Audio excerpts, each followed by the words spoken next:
দূৰৰে দেউলৰে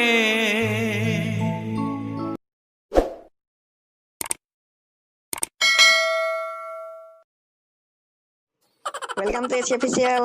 ঐ ভাগিনত কেনে আছ? মই তাকলো মই আকৌ চিনি পাইছ নাই? আজি চবকে এটা জমনি ভিডিঅ' ক'বলৈ গৈ আছোঁ। চবে চাবি চাই লৈ যাতে ভিডিঅ'টো বেলেগকৈ একো নলওঁ। ফকৰা যোজনাৰ কথা কোৱা আছে ইয়াত, কাকো অসন্মান কৰি কোৱা হোৱা নাই, ধেমালিতে বনোৱা হৈছে। চবে চাই হাঁহ দেই। মোৰ কেলা হাগিবহে লাগিছে দেই। কেলা তেনেচা যাব এতিয়া। মই যাওঁ দেই কেলা, তহঁতি চাচোন চা। মই যাওঁ।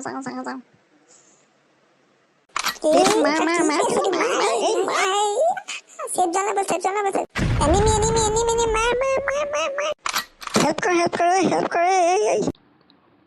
পায়স কি কৰিছনো তহঁতি হয়নে? ককা পাবজি খেলিছ আকৌ, পাবজি খেলিছ আকৌ। বাপেহঁত মোৰতো খেলিছ। কেলে কি হ'ল এতিয়া? খেলিছো আকৌ, এনেই খেলিব নাপায় নেকি? খেলিছো আকৌ, এনেইহে খেলিছো কিবা।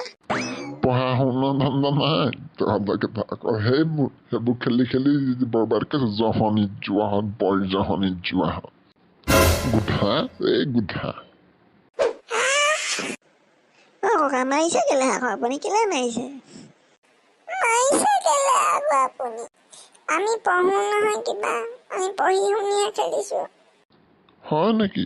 কচোন বাৰু তেন্তে টেন্স কেই প্ৰকাৰ? কেই প্ৰকাৰ মান আছিলে? জানো কেলা 6-7 প্ৰকাৰ মান আছিলে নেকি? 6 প্ৰকাৰ বুলি কৈছোন, 6 প্ৰকাৰ। 6 প্ৰকাৰ মান আছিলে নি বাৰু? বাপেও মোৰতো গৈছে পাগল, পাগল। হ'ব ফালিলি আৰু টেন্স পৰে। অসমীয়াকে কচোন, অসমীয়া বিয়াখন কাক বোলে কচোন? সেইটো চুলি থিয়তে ক এইটো। পাগল তই ক। ককা কেলা তেনেকে পাগল বুলি নকব আকৌ দেই কেলা। বেছিকে কথা কৈ নাথাকিবি, টঙনিয়ে মাৰিব এইটোৱে। হয় দে, তই ঠিকেই কৈছ। জহনিত যোৱা বুঢ়া। তই কি কলি? একো নাই কোৱা ককা, বিয়া পতাটোকে বিয়াকণ বোলে, হয় নাই বাৰু? বাপেৰ মোৰতো হাজাত যোৱা কি গাইছ এখন? কেলা ইয়াৰ পৰা কেনেবাকে পলাব লাগিব বুজিছ ল'ৰা। উল্টা কৰি নাথাক পাই, সাৱধানে থাক, এইটো বৰ ডেঞ্জাৰাছ। হ'ব তহঁতে বিয়াখন গৈও ফালিলি আৰু। তহঁতি ফকৰা যোজনা জান নাই? ফকৰা যোজনা সেইটোতো জানিব লাগে। সেইটো কিমান একেবাৰে দৰকাৰী বস্তু।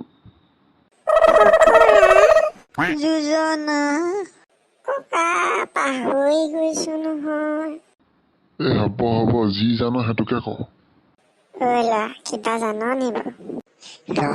দুটামান মোৰ মনত আছে, তইও খালি হেল্প কৰিবি আৰু। হ'ব বাৰু, তই ষ্টাৰ্ট কৰচোন। আগৰডোখৰ তই ধৰিলে পিছৰডোখৰ মই ধৰিম। পাগলহঁত কবি নে টঙনিয়াম মই এতিয়া? কৈছো নটঙনিয়াব। ক তেন্তে সোনকালে, মোৰ সময় নাই, সোনকালে ক। ৰ'ব দেই, মোক মনত পেলাব দিয়ক। ৰ'ব পৰিছে ৰ'ব, কৈছো। হাতত নাই কণটো, কেটৰিনা কাইফক বিয়া কৰিবলৈ মনটো। হৈছেনে ককা? হৈছে দে, পাৰিছো নে?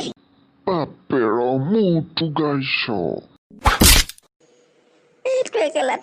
টঙনিয়াই মাৰি পেলাব যি দেখিছো। তই ক, ভালকে ক কিবা এটা।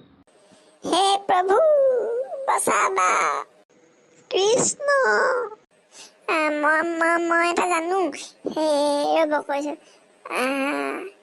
আছে গৰু নেবাই হাল, পাছৰডোখৰ থকাতকৈ গৰু বিক্ৰী কৰি দিয়ে ভাল।